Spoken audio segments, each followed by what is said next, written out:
பொதுவாவே வந்து ஒரு கன்டென்ட் கரெக்ட்டா இருந்து, அந்த கன்டென்ட் நல்லா இருந்தா, அந்த மக்கள் வந்து அத கொண்டாட போறாங்க. அந்த கன்டென்ட்டே சரியில்ல அப்படின்னும்போது, தூக்கி அது எந்த ஆடியன்ஸா வேணா இருக்கட்டும் அது. இப்ப கேம் சேஞ்சர் வந்து இங்க விட்டுருங்க. நீங்க தெலுங்கு பேசுற மக்கள் என்ன பண்றாங்க? தூக்கி போட்டு மிதி மிதின்னு மிதிக்கிறாங்க. 2.25 மணி நேரம் வச்சு நம்மள வந்து பாடாப்படுத்தி எடுக்குறாங்க வந்து. நீ 5 வருஷம் மட்டும்தான் மினிஸ்டர். ஆயுசுக்குன்னா ஐஏஎஸ். பிரம்மாண்டத்தை அவன் வந்து உள்ளங்கைக்குள்ள இருக்கிற அந்த செல்போன்ல பார்த்துறான். கதையை கொடுங்க, நீங்க கண்டென்ட் கொடுங்க, அதை நாங்க கொண்டாடிட்டு போறோம். 5 பாட்டுக்கு 75 கோடி செலவு பண்ண அப்படின்னு சொல்றாரு வந்து. இந்த படம் கிட்டத்தட்ட 550 கோடி அப்படின்னு. 550 கோடி ஒரு சாதாரண காசு கிடையாது. இதெல்லாம் மீறி இந்த படம் என்னதான் சொல்ல வருதுன்னு கடைசி வரைக்கும் ஒன்றும் புரியல. டைரக்டருக்காக வந்த ஃபேன்ஸ் தான் அங்கே அதிகம் வந்து. அப்படி வந்து பாலான்ற அந்த டைட்டில் வந்தவொடனே அப்படி கை தட்டுறாங்க, வணங்கான டைட்டில் வந்தவொடனே அப்படி கை தட்டுறாங்க. அருண் விஜய்க்கு ஒரு பெரிய கம்பேக். விஷால் அவர்களோட நிலைமைக்கு காரணம் பாலா அவர்கள் தான் அப்படின்ற ஒரு விமர்சனத்தை எட்டியிருக்காங்க. ஆட்டோமேட்டிக்காக அந்த கண்ணோடைய வலி, அப்புறம் அதில் வந்து ஒத்த தலைவலி ஏற்பட்டு பெரிய ப்ராப்ளம் ஆயிடுச்சு. அதுலேருந்து தொடங்கின ஒரு விஷயம் தான். ஏன்னா மண்டை இடிக்குதுன்னு வரான் அந்த படம் முடிச்சுட்டு வந்து. அப்படி கத்துவாப்லையா மதகஜராஜானுடைய ப்ரெஸ் மீட்டில் வந்தப்போ, இது விஷால் தானா? 12 வருஷத்துக்கு முன்னாடி இந்த படம் நடிக்கும் போதெல்லாம் சந்தானம் காமெடியனாக இருந்தார், விஜய் ஆண்டனி மியூசிக் டைரக்டராக இருந்தார். அப்புறம் விஷால் வந்து இந்த மாதிரி வந்து இந்த படத்துக்கு வந்து ப்ரொமோஷனுக்காக இவரை வந்து திட்டமிட்டு வர வச்சாங்க. இந்த மாதிரி எல்லாம் இருந்தப்போ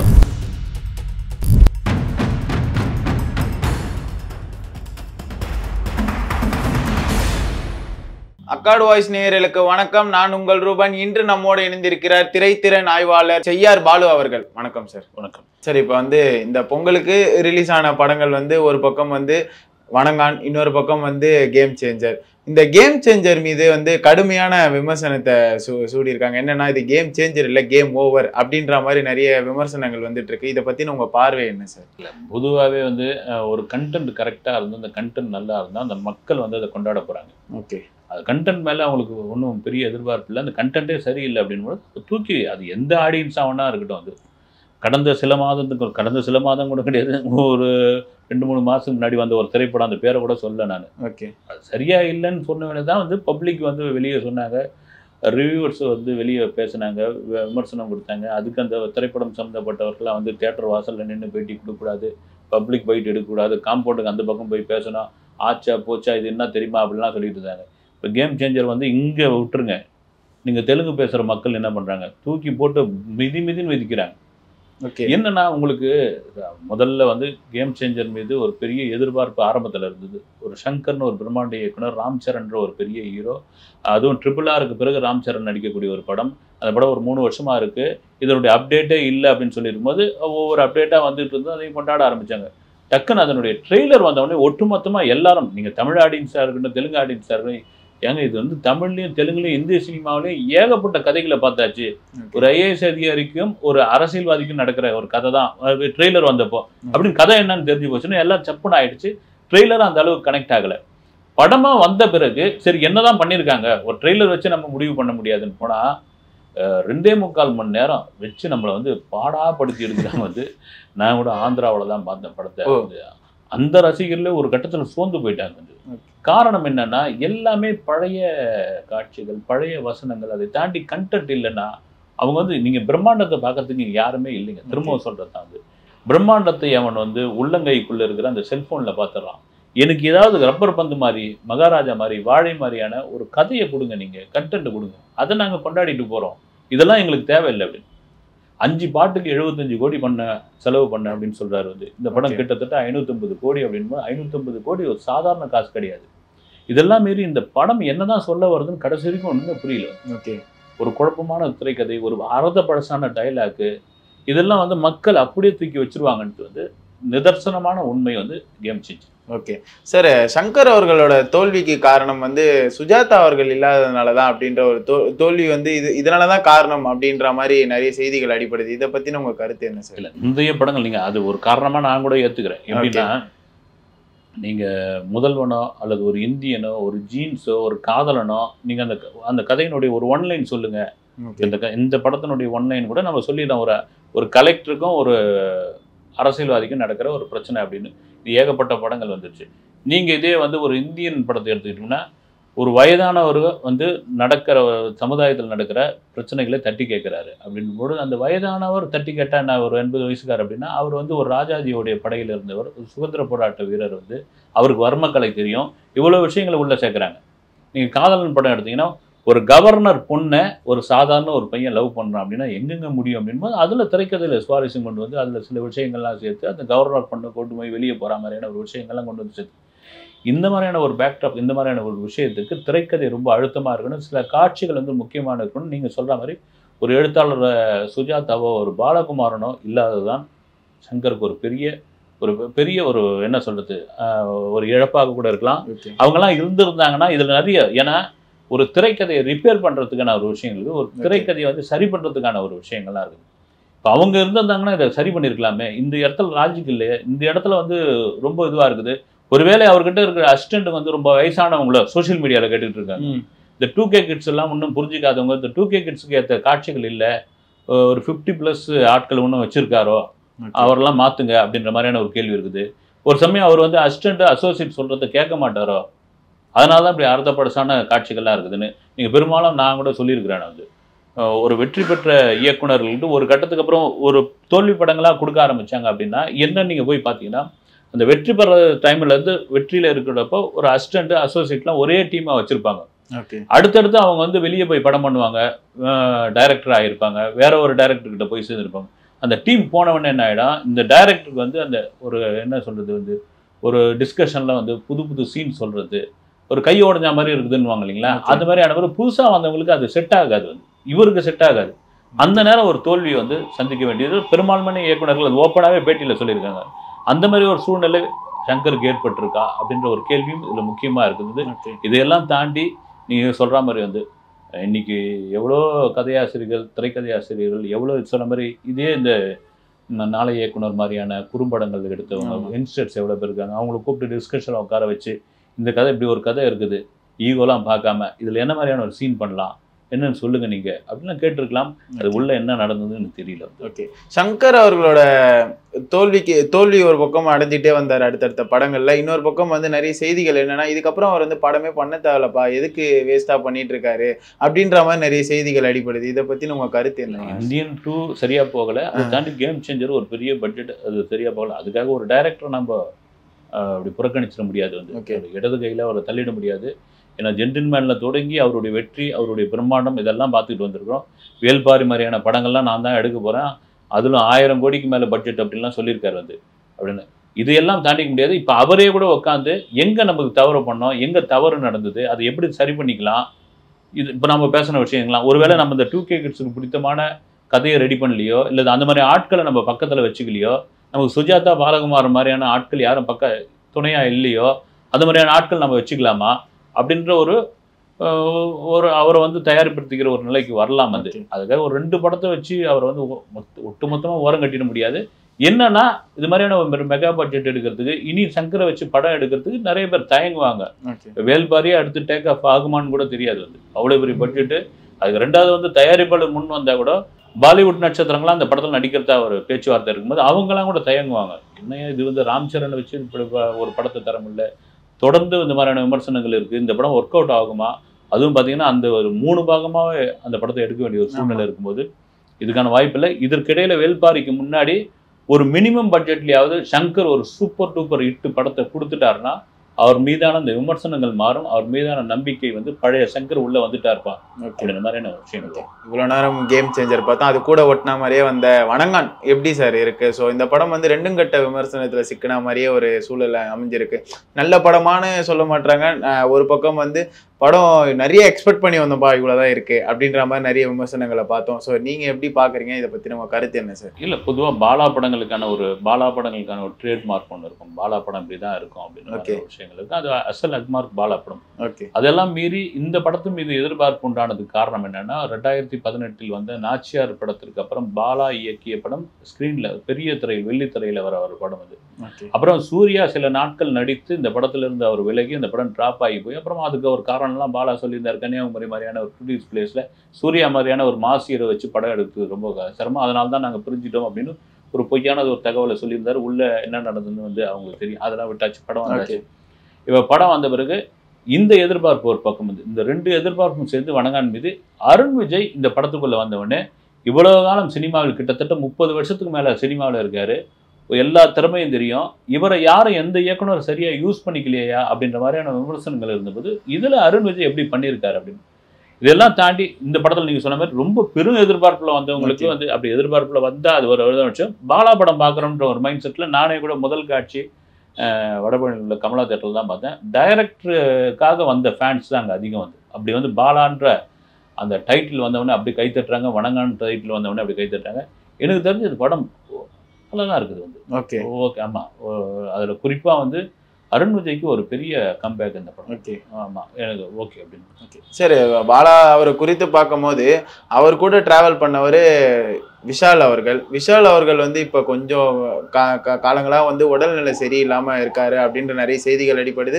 இதை பற்றின விமர்சனமாக என்ன வருதுன்னா விஷால் அவர்களோட நிலைமைக்கு காரணம் பாலா அவர்கள் தான் அப்படின்ற ஒரு விமர்சனத்தை எட்டியிருக்காங்க. ஸோ இதை பற்றின உங்கள் பார்வை என்ன சார்? இல்லை, பாலா அவர்கள்ட்டு முழுமையாக அவர் மேலே ஒரு குற்றச்சாட்டு வச்சிட முடியாது. நீங்கள் வந்து பாலா ஒரு பெரும் பீக்கில் இருக்கும்போது பாலாவோட டைரக்ஷன் நடிக்கணும் அப்போ இருந்த ஹீரோக்கள் அத்தனை பேரையும் ஆசைப்பட்டது உண்மை வந்து. ஓகே அப்போ வந்து இதே தான் அவன் இவன் சமயத்தில் ஜீவாவும் அவருடைய அண்ணன் சித்திர ரமேஷும் நடிக்கிறதா இருந்தது வந்து. ஒரு ப்ராஜெக்ட்லாம் உருவாச்சு, சௌத்ரி தான் தயாரிக்கிற மாதிரிலாம் இருந்தது.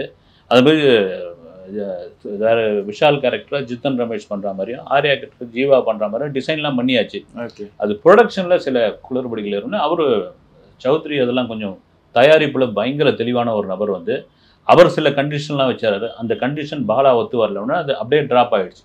இப்போ அந்த இடம் ட்ராப் ஆகிடுச்சோடனே பாலா பண்ண கதைக்கு 2 ஹீரோக்கள் தேவை அப்படின் பொழுது ஆர்யா விஷாலம் போயிட்டு நாங்கள் பண்ணுறோம் சார்னு சொன்னாங்க. அது இன்ட்ரெஸ்ட் எடுத்து பண்ணது தான்.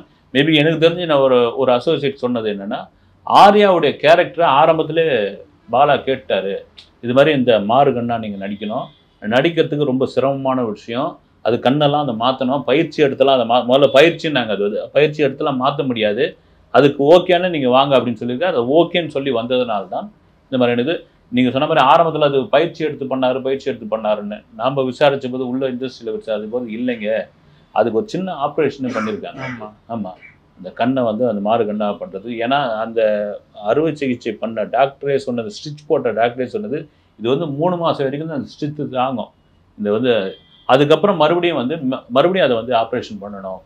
கிட்டத்தட்ட 1.25 வருஷம் அந்த படத்துக்காக விஷால் பண்ணியிருக்காரு போது ஆட்டோமேட்டிக்காக அந்த கண்ணுடைய வலி அப்புறம் அதில் வந்து ஒத்த தலைவலி ஏற்பட்டு பெரிய ப்ராப்ளம் ஆயிடுச்சு. அதுலேருந்து தொடங்கின ஒரு விஷயந்தான்.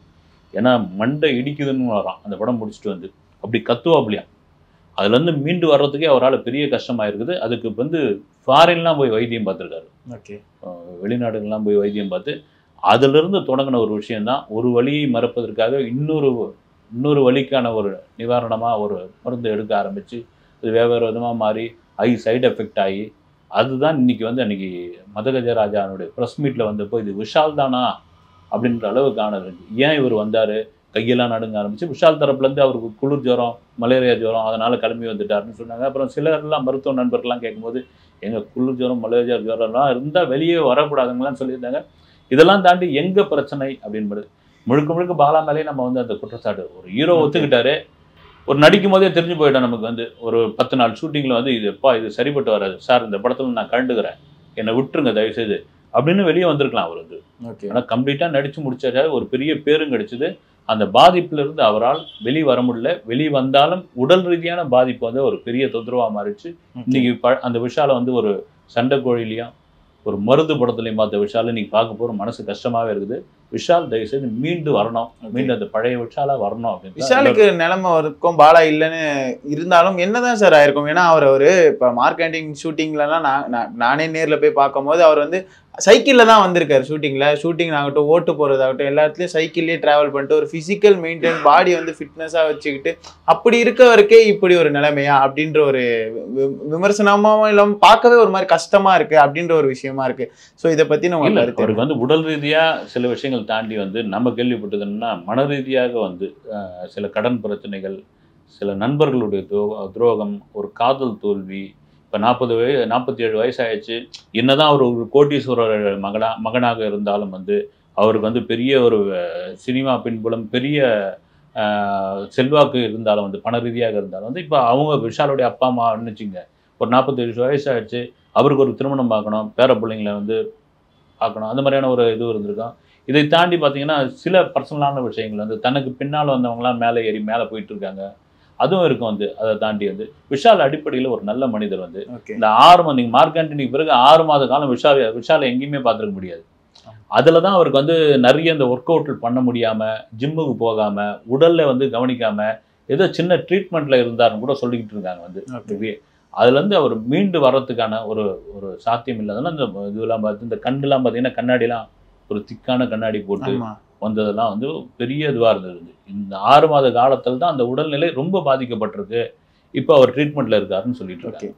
சார், இந்த மகதக ராஜா இந்த படத்தோட ஆடியோ லான்ச் வந்து சிறப்பாக லீலா பேலஸ்ல நடத்தினாங்க. ஸோ அதுக்கு வந்து சந்தானம் அவர்கள் வந்து வரவே இல்லை, ஏன் வரல அப்படின்ற ஒரு கேள்வியோ எழும்பி இருக்கு. ஏன்னா ஒரு இந்த படத்தோட மார்க்கெட் இப்போ இன்னும் கூடி இருக்குன்னா ஒரு பக்கம் விஷால் சந்தானம் திரும்பி நம்ம பழைய ஒரு இதுவை பார்க்க போறோம் அப்படின்ற ஒரு விஷயம் இருக்கு. ஏன் சார் குறிப்பிட்ட சந்தானம் அவர்கள் வரல? சந்தானம் ஏன் வரலன்னு தெரியல. ஆனால் அந்த படம் அறிவிப்பு வந்த உடனே சந்தானம் வந்து அவருடைய இன்ஸ்டாவிலையும் ட்விட்டர்லையும் அது போட்டிருந்தாரு. நிறைய பேருக்கு அது எல்லாம் வந்து ஏன்னா 12 வருஷத்துக்கு அப்புறம் 12 வருஷத்துக்கு முன்னாடி இந்த படம் நடிக்கும் போதெல்லாம் சந்தானம் காமெடினா இருந்தாரு, விஜய் ஆண்டனி மியூசிக் டைரக்டரா இருந்தாரு.